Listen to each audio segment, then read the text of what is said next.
Hello, everyone. This is CJ Wiley with more adventures on the road. Touring North Carolina right now. Just went up to Stone Mountain with my dog Kita. A little hiking. Beautiful country here.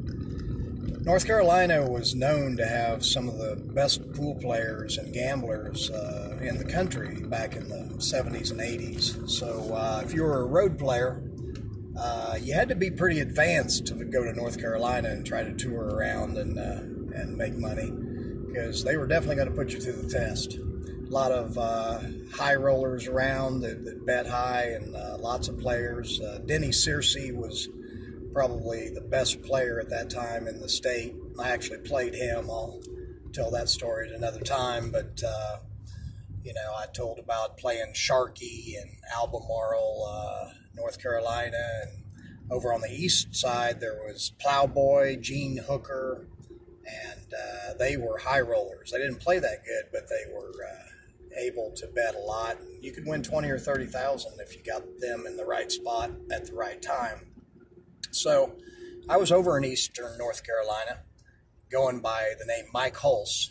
Had my glasses on, always had some kind of disguise, to throw people off so they didn't think I was a pool player. And told you about carrying money in my wallet and wearing cowboy boots. And anyway, I was over there, and there was a pool room that the owner was really the target. And I'd been in there 2 or 3 times and been just playing and breaking even and losing a little bit of money and flashing money, So, had a story, of course, that made people believe that I was able to gamble pretty high if I wanted to. So anyway, I had been robbed in North Carolina out at that Sharkey's place, so I was a little bit leery about carrying a lot of money. I would flash it, and then I would take it and keep it in the hotel. So at this particular day, I had left most of my money at the hotel and only had, a little over $1,000 with me, which I thought would be enough because I wasn't really ready to take them off yet. So I'm in this place, and I've got the owner set up. He's the one that I'm going to end up beating, and got him convinced, that I don't really play that well. So anyway, as fate would have it, a pool player named Pete Horn came in, and he's with 2 of the biggest high rollers in the area. And this Pete Horn was a really good player, and he was known to just never quit. So if you got him down and he had the right people behind him, you could definitely win a big score. So I saw this opportunity, and he asked around, and people told him that, that I gambled, and of course that I didn't play that well. So he came up and offered me the 7-ball if I wanted to play. Well, of course I don't have much money, so I'm like, wow, this is like a potential $20,000 or $30,000 score. And my hotel was about 50 miles away, so I couldn't go back and get my money. So I got the owner and said, let me talk to you for a minute. So we went back in his office. He says, what's up? I said, listen, I'm actually a really good player. And there's a guy out there, that Pete Horn, that offered me the 7-ball, and I can beat him even. So, but I don't want to play him for a small amount of money. So if you'll back me, I said, I'll split the money with you, and I guarantee I'll beat him, and we may be able to win a big score. So the guy hesitated for a minute. Then he just busted out laughing. He says, what? He says, I don't know what you're smoking, boy, but you either need to smoke more of it or quit entirely. He said, because I've seen you play, and you're really not that impressive.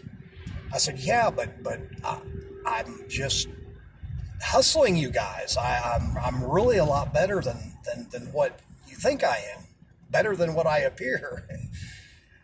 And he just laughed, and he just didn't believe me at all. So anyway, I go out and ended up passing up the game, and matched up later, but at that time I just had to pass the opportunity, and it was brutal, because I really could have won probably 20,000. So anyway, I ended up going back to the place a couple of days later and had my money, and matched back up with the owner, and he was still laughing about me saying I was such a good player.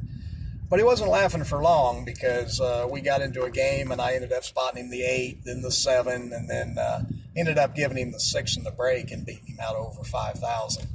And after it was over, he didn't look so comical and came up and he said, "You were really telling the truth, weren't you?" I said, "Yeah, I tried to tell you."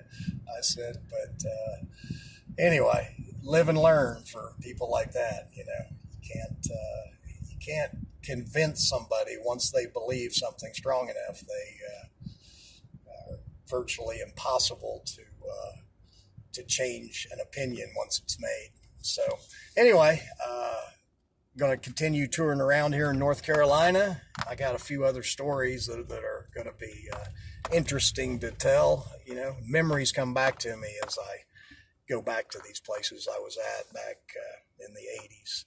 If you like this story and you want to hear more or learn the techniques and systems that I used from the top road players and playing professional pool for a number of years, I have a membership website, www.masteringpocketbilliards.com. Masteringpocketbilliards.com.